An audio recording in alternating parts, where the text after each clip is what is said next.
예수님께서 죽은 나사로를 나흘 만에 다시 살리시는 기적을 행하셔서 영광을 나타내셨죠. 근데 그 영광을 본 사람들에게 두 가지 반응이 나타납니다. 하나는 많은 유대인들이 믿었다는 거죠. 굉장히 정상적인 반응입니다. 근데 또 다른 하나는 종교 지도자들은 오히려 예수님을 죽이려고 모의를 하였다고 말씀합니다. 그래서 12장에 또 보면 다시 살아난 이 나사로 때문에 많은 사람들이 예수님을 믿는 거예요. 그래서 이 나사로까지도 죽이려고 모의를 했다고 말씀하고 있습니다. 이 두 번째 반응은 참으로 괴기스럽죠. 너무나 사악한 반응이 아닐 수 없습니다. 어찌 사람으로서 이렇게 괴물이 되었을까요? 오늘 본문 47절로 48절을 같이 읽겠습니다. 이에 대제사장들과 바리새인들이 공회를 보고 이르되 이 사람이 많은 표적을 행하니 우리가 어떻게 하겠느냐. 만일 그를 이대로 두면 모든 사람이 그를 믿을 것이요 그리고 로마인들이 와서 우리 땅과 민족을 빼앗아 가리라. 대제사장들과 바리새인들의 공회를 모으고 그들이 염려하고 걱정한 게 뭘까요? 이 사람 예수님이 많은 표적을 행하니 이대로 두면, 만일 그를 이대로 두면 모든 사람이 그를 믿을 것이라는 거죠. 이게 그들의 첫 번째 걱정입니다. 그리고 두 번째는 로마인들이 와서 우리 땅과 민족을 빼앗아 가리라. 이게 두 번째 이제 염려죠. 자, 첫 번째 염려는 뭡니까? 예수님을 믿는 사람들이 많아지면 자기들은 어떻게 되는 거예요? 자기들의 입지가 줄어들 수밖에 없죠. 그것이 염려스러운 거예요. 또 두 번째는 로마인들이 와서, 로마 군인들이 와서 우리 땅과 민족을 빼앗아 가리라. 자, 무엇을 걱정한 겁니까? 자기 민족을 걱정한 걸까요? 그게 아니에요. 여기서 헬라어 원문을 보면, 이것을 헬라어 원문을 직역하면 우리 땅과 민족이 아니라 우리에게서입니다. 우리에게서 땅과 민족을 빼앗아 가리라. 그러니까 뭡니까 이 말은? 자기의 기득권이 있는 거예요. 백성들로부터 대제사장으로 존경받고 종교 지도자로서 기득권을 누리고 있는데, 근데 예수님 때문에 로마인들이 쳐들어와서 우리로부터 땅과 민족을 빼앗아 간다는 거죠. 이들은 결코 자기 민족을 걱정한 게 아니에요. 자기를 걱정한 거죠. 결국 이들은 자기 기득권이 없어질 것을 염려해서, 그래서 예수님과 나사로를 죽이려고 모의를 했다는 겁니다. 정말 사악하지 않습니까? 왜 이렇게 악한 괴물이 되었을까요? 자, 12장 43절을 잠깐 보겠습니다. 12장 한 장만 넘겨서 43절을 보세요. 그들은 사람의 영광을 하나님의 영광보다 더 사랑하였더라. 이것이 이들의 문제였습니다. 자, 예수님이 죽은 지 나흘이 돼서 썩어서 냄새나는 나사로를 살림으로써 하나님의 영광을 나타내셨잖아요. 근데 그 하나님의 영광보다 자기 영광을 더 사랑했다는 거예요. 그러니까 이들은 하나님의 영광에는 관심이 없고 사람의 영광인 곧 세상의 영광, 이것을 사랑하고 자기 기득권을 빼앗기지 않으려 종교 생활을 했다라는 것을 가르쳐주고 있습니다. 근데 이들이 누굽니까? 대제사장들과 바리새인들이에요. 이들은 종교적으로 헌신된, 그래서 많은 사람들로부터 존경받는 그런 성직자들이었습니다. 그런데 이러한 종교적인 헌신과 직분과 열정이 방향이 잘못되었어요. 하나님을 향한 게 아니라 자기를 향하는 방향이 잘못됐다는 거예요. 그래서 죽은 자가 나흘 만에 되살아나는 기적을 보면서도 그래서 하나님을 믿고 하나님의 영광을 통해서 자기를 점검한 게 아니라 종교의 이름으로 가장 흉악한 일을 행하는 괴물들이 되었다는 것입니다. 자, 이것을 무엇을 말합니까? 진리이신 예수님을 믿는 것, 이것이 종교적인 지식으로 또 자기 의지와 선택과 열심으로 되는 것이 아니라는 것을 우리가 보게 됩니다.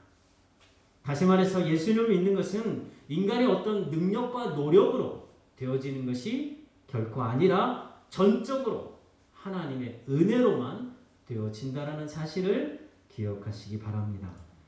여러분, 아무리 돈이 많아도 믿음을 살 수는 없습니다. 아무리 많이 배워도 믿음을 터득할 수는 없습니다. 그래서 예수님을 믿게 된 것보다 더 큰 기적은 없는 줄로 믿으시기를 축원합니다. 그렇잖아요. 돈이 아무리 많아도 믿음을 살 수는 없잖아요. 아무리 많이 배운 사람은 뭐 똑똑한 사람이라 해도 스스로 믿음을 터득할 수가 없잖아요. 그래서 이보다 더 큰 기적은 없다라고 단언할 수 있다는 것입니다. 따라서 예수님을 믿음으로써 우리가 받은 구원은 온 천하보다 더 가치 있지요. 내 목숨보다, 아니 내 가정, 처자식, 부모, 형제들보다 더 우선을 할 수밖에 없다는 것이 바로 구원입니다. 그런데 많은 신앙인들이 하나님께로부터 받은 이 구원, 만서전에 나를 택하시고 나를 부르시고 나를 의롭다 하시고 구원하신 그 구원하신 일이 얼마나 대단한 기적 중에 기적인지 그것을 잘 인지하지 못한 채 잊어버린 채 신앙생활을 하고 있는 것을 보게 됩니다. 왜 그러냐? 자, 구원에 대한 이 놀라운 것, 대단한 것을 모르게 되면 어떻게 이제 반응이 나타나게 되냐면 범사에 감사하기보다는 신앙을 수단으로 동원해서 자기 뜻, 또 자기 욕망을 이루고자 하는 것으로 나타나는 겁니다. 그러니까 우리가 받은 구원이 얼마나 놀라운 것인가 이거를 모르니까 한눈을 팔게 되는 거예요. 너무나 큰 이 영광스러운 부요한 구원을 모르니까 그러니까 한눈을 팔고 배고픈 자처럼 세상의 것을 구하고 있다는 것입니다. 자, 그런데 이것이 왜 그러냐면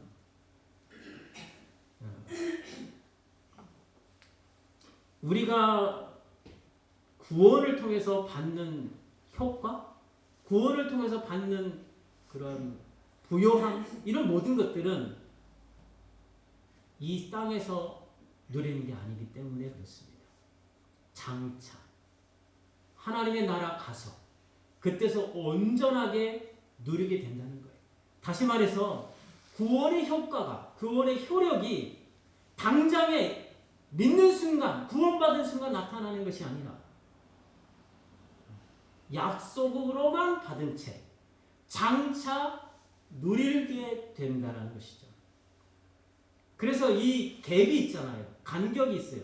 구원을 받았는데 당장 우리는 하나님의 구원을 받음으로 기뻐하고 감사하고 충만한데 근데 현실적으로는 아무것도 변한 게 없어요.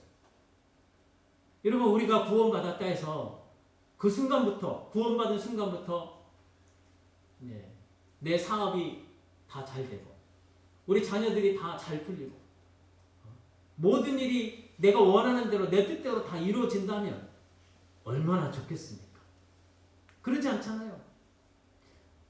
여러분, 이 세상에 온 우주보다 더 가치 있는 것이 구원이잖아요.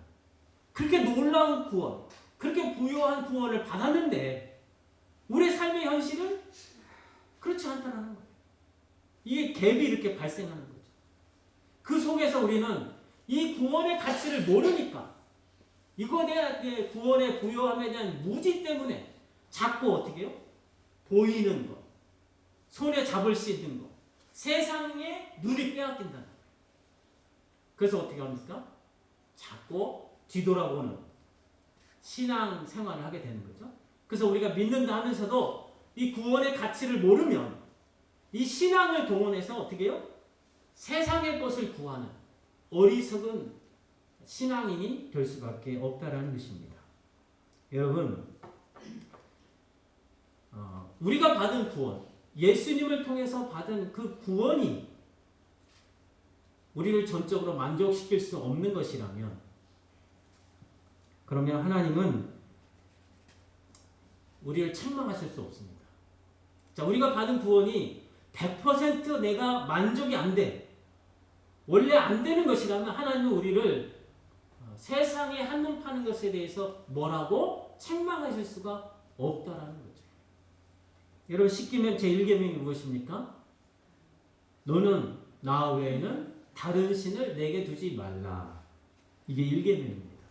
그러니까 다른 신이 있어서 우리가 다른 신에게 마음을 빼앗기면 하나님이 그 꼴을 못 보겠다는 그런 말씀이 아니에요. 원래 다른 신은 없잖아요. 그런데 우리가 다른 신을 찾아가서 다른 신을 섬기게 된다는 거죠. 왜 그렇습니까? 왜 우리가 다른 신을 섬기게 됩니까?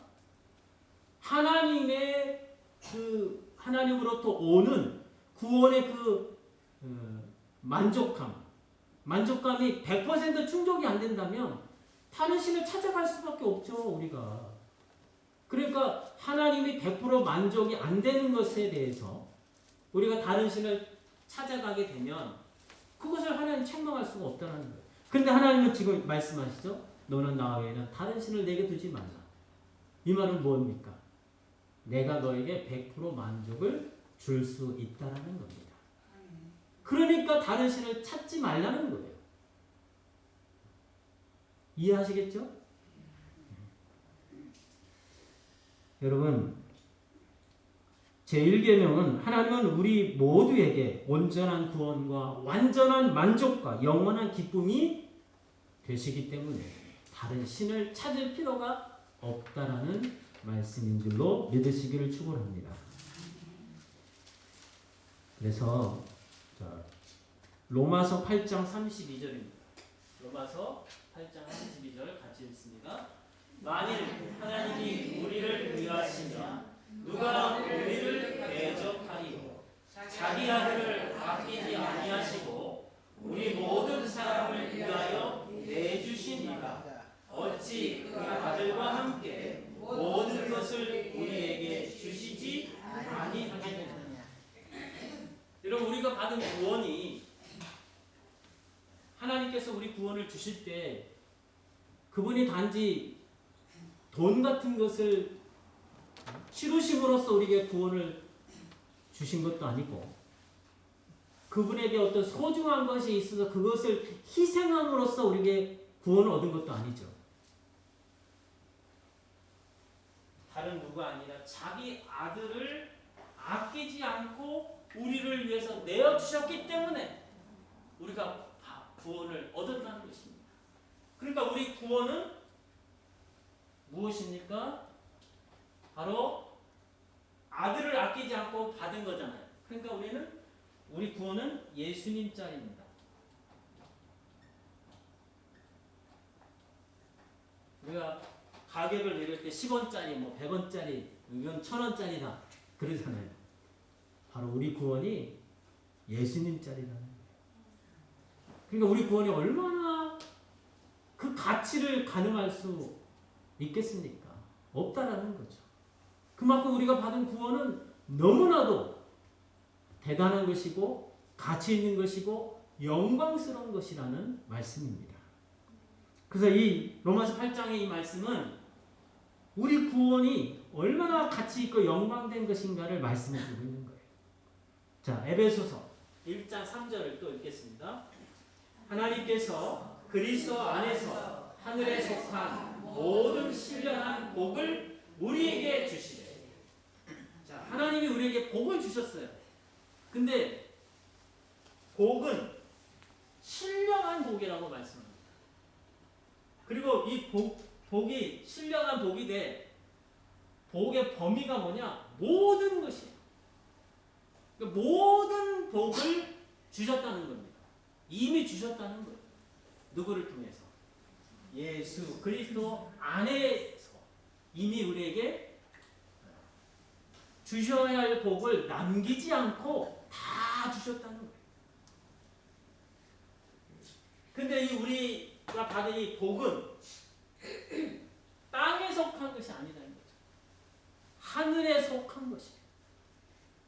그러니까 여러분, 우리가 이런 대단한 구원, 영광스러운 구원을 받았잖아요. 예수님 자리에 구원을 받았는데, 그렇게 놀라운 구원, 부요한 구원을 받았는데, 우리 삶의 현실은 이 땅에서 잘 먹고 잘 사는 게 아니라는 거죠.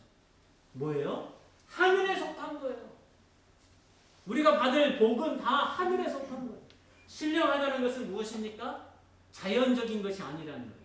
초자연적인 것.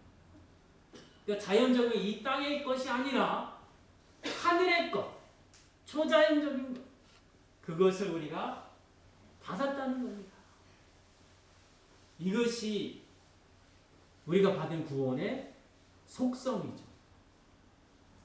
자, 그래서 한마디로 구원의 복은 이 세상에 속한 복이 아니라 전적으로 하늘에 속한 것이라는 사실입니다. 만일에 구원의 복이 이 세상에 속한 것이라면 예수님의 제자들은 가장 저주받은 자들이에요. 그렇지 않습니까? 예수님의 제자들이 부유하게 살다가 죽었습니까? 편안하게 살다가 죽었습니까?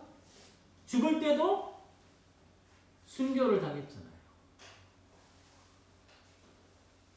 이것은 무엇을 말합니까?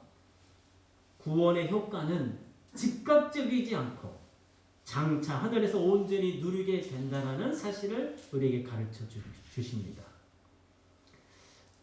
여러분, 그래서 우리에게 믿음이 요구되는 겁니다. 위의 것을 생각하고 땅의 것을 생각하지 말라고 우리에게 권면하고 계십니다. 자, 히브리서 11장 1절로 2절 말씀 같이 읽습니다. 시작. 믿음은 바라는 것들의 실상이요 보이지 않는 것들의 증거니. 자, 이게 이제 믿음의 정의죠. 성경에서 말하는 가장 유명한 믿음의 정의입니다. 그런데 이 말씀을 우리가 깊이 있게 살펴보지 않는다 할지라도 믿음은 보이지 않는 것에 대한 것이 믿음이라는 것을 금방 알 수 있죠. 그래서 여기서 말하는 이제 실상이라는 단어가 뭐냐면 헬라어로 휘포스타시스라는 단어인데 그 단어의 뜻은 본체, 본질, 확신, 확고함 이런 뜻입니다. 본체, 본질, 확고함, 확신 이런 뜻이 바로 이 실상이란 뜻이에요. 다시 말해서 여러분, 우리가 아무것도 없는데 믿는다고 해서 생기는 게 아니라는 거예요. 존재하기 때문에 그래서 믿음이 생기는 거예요. 근데 이 존재하는 것이 보이진 않아. 현재 손으로 잡을 수가 없어. 근데 반드시 있다라는 거죠. 그것에 대한 소망, 그것이 바로 믿음이라고 말씀하고 있습니다. 그래서 믿음이란 게 뭐냐? 보이지 않는 것들이 확실히 있다라는 증거라는 거예요. 그러니까 눈에 보이진 않죠. 지금 현재는 손을 잡을 수 없어요.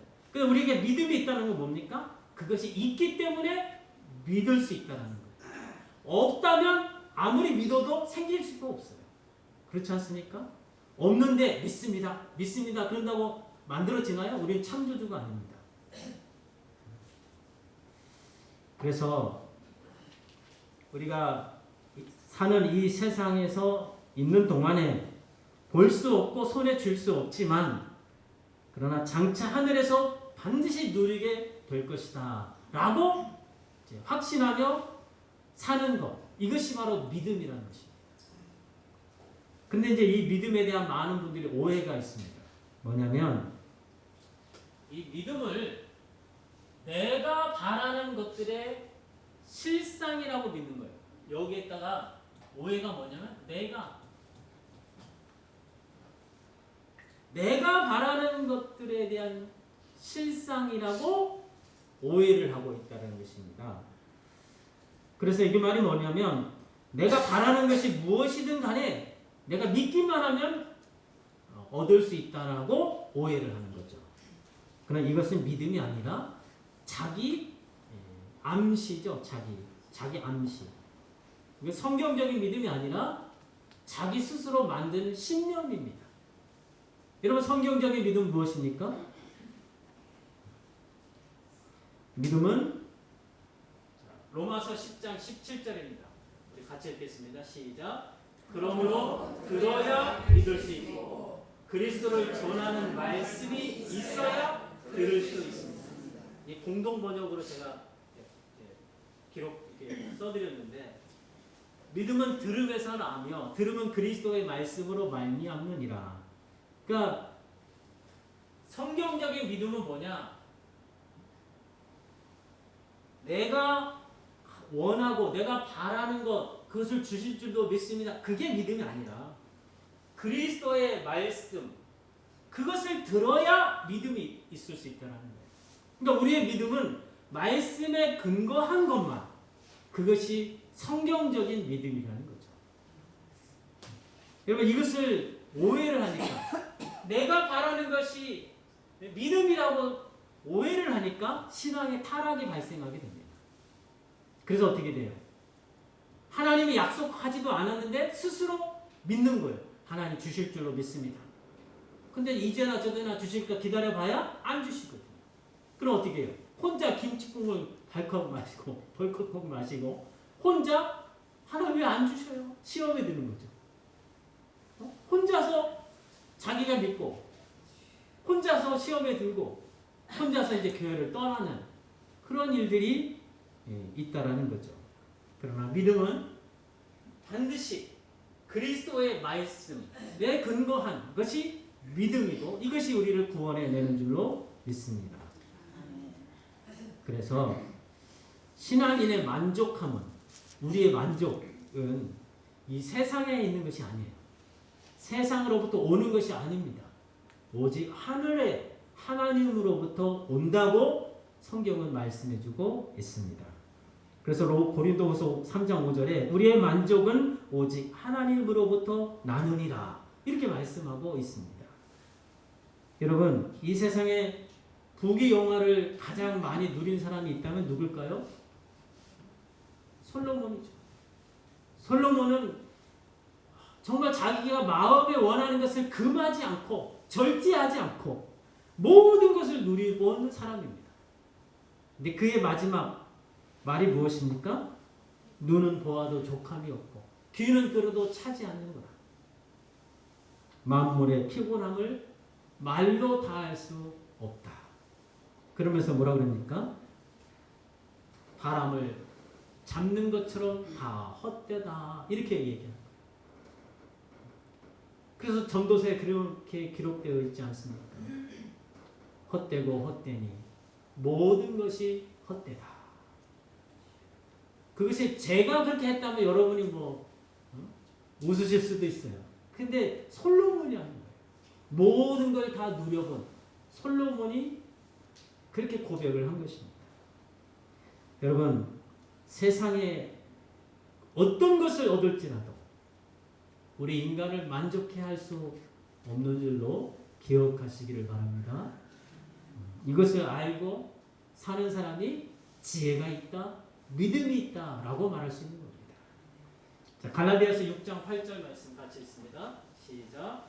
자기의 육체를 위하여 심는 자는 육체로부터 썩어질 것을 거두고 성령을 위하여 심는 자는 성령으로부터 영생을 거두리라. 육체를 위해서는 아무리 애쓰고 수고하고 뭐 할다 할지라도 결국 썩어질 것을 거둘 수밖에 없다는 겁니다. 그런데 성령을 위해서 심으면 성령으로부터 영생을 거둔다고 말씀하십니다. 성령을 위하여, 위하라는 이 단어는 성령을 향하여, 성령에게로, 이런 단어의 의미가 있습니다. 그러니까 성령을 향하여, 성령에게 심으면 무엇을 거둡니까? 영생을 거둡니다. 영생이 뭘까요? 그냥 오래 사는 것일까요? 영원히 사는 것일까요? 그게 아니죠. 바로 하나님의 생명력을 누린다는 겁니다. 하나님의 생명을 누리는 그것이 뭘까요? 하나님의 영광, 하나님의 복되심, 하나님의 선하심, 하나님의 아름다우심, 이런 것들을 누리는 영광스러운 인생이 되어진다라는 말씀입니다. 사랑하는 성도 여러분, 그래서 우리가 구원의 놀라운 가치, 구원의 복됨, 구원의 부요함을 알지 못하게 되면 우리는 신앙생활을 한다 하면서도 신앙을 동원해서 무엇을 할까요? 세상 것을 구하게 될 수밖에 없다는 것입니다. 그럼 만족함을 누릴 수 있을까요? 없죠. 세상이 아무리 들이켜도 결코 만족이 안 됩니다. 우리의 만족은 오직 하늘로부터, 하늘의 하나님으로부터 오는 줄로 믿습니다. 그래서 사도 바울이 이렇게 기도하는 거예요. 너의 부르심의 소망이 무엇이며 기업의 영광의 풍성함이 무엇이며 믿는 자에게 베푸신 지극히 큰 능력의 크심이 어떠한지를 알기를 원하노라. 이렇게 기도하는 거예요. 그래서 예수 그리스도를 알지 못하면 우리는 주를 믿는다 하면서도 엉뚱한 것을 구할 수밖에 없다는 것, 우리 늘 기억하시기 바랍니다. 그래서 우리가 힘써 하나님을 알아야 하는 이유가 여기에 있는 것입니다. 성경의 진리를 우리 안에 충만히 채워야,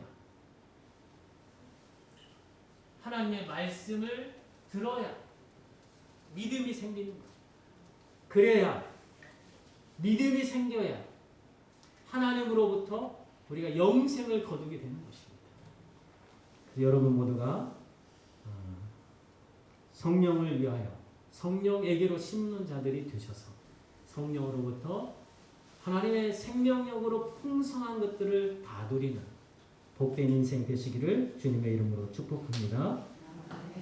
이 시간 말씀을